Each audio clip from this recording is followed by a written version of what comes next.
দক্ষিণ চব্বিশ পরগনার গঙ্গাসাগর সংলগ্ন বিচ্ছিন্ন দ্বীপ মৌসুমী, চারিদিকে নদী আর খাঁড়ি বেষ্টিত এক দুর্গম জনপদ।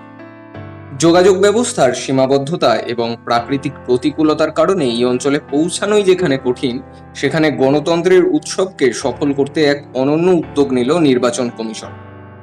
নির্দেশ মেনে সকাল থেকেই শুরু হয়েছে বিশেষ ভোট গ্রহণ প্রক্রিয়া, যেখানে বৃদ্ধ, অসুস্থ ও দৃষ্টিহীন ভোটারদের বাড়ি বাড়ি পৌঁছে তাদের ভোটাধিকার প্রয়োগের সুযোগ করে দিচ্ছেন ভোট কর্মীরা।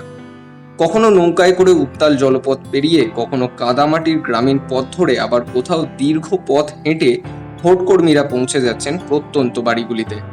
তাদের সঙ্গে রয়েছেন কেন্দ্রীয় বাহিনীর সদস্যরা, যাতে পুরো প্রক্রিয়া নিরাপদ ও সুষ্ঠুভাবে সম্পন্ন হয়।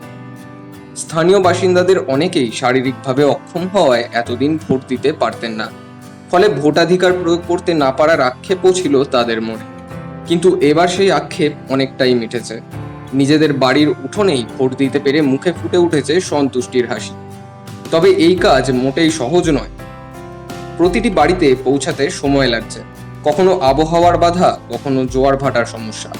তবুও দায়িত্ববোধ এবং কর্তব্যনিষ্ঠায় কোনো খামতি রাখছেন না ভোট কর্মীরা।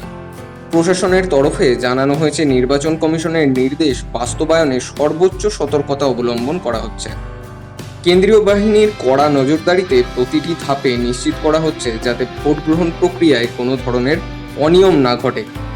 এই সমন্বিত উদ্যোগে খুশি স্থানীয় মানুষজন। দুর্গম দ্বীপের প্রত্যন্ত প্রান্তে বসেও গণতন্ত্রের অধিকার প্রয়োগ করতে পারার সুযোগ পেয়ে তারা কৃতজ্ঞতা জানিয়েছে প্রশাসনের প্রতি। নির্বাচন কমিশনে যে ভোট করছে খুব ভালো হয়েছে, কোনো কষ্ট হবে না আমার ছেলের। নাহলে ওটা যেতে আমাদের প্রচুর কষ্ট হতো আমার ছেলের। খুব ভালো হয়েছে যে আমার দুয়ারে যে ভোটটা হচ্ছে, খুব ভালো লাগছে। ভালো হয়েছে। হ্যাঁ হ্যাঁ, অনেক কেন্দ্র বাহিনী এসছে, আর সবাই দেখতেছিও শুধু, যে এরকম কোনোদিন দেখিনি, কিন্তু আজকে দেখছি। হ্যাঁ, ভয় মনে হচ্ছে নাকি? না না, ভয় মনে হবে না, এর আগেও দেখেছি না, কখন কোনো ভয় নেই। মোটামুটি ওনারা তো বলছে যে তোমরা কিছু ভয় করো না। আমরা শিবালয় মন্দিরে দোকান দিয়েছিলাম, ওখানে বলছে তোমাদের কোনো ভয় নেই, তোমরা নিরাপত্তা থাকবে, কিন্তু আগে ভয় হতো।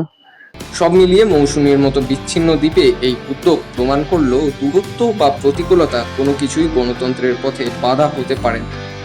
Bureau report, বঙ্গদর্পণ।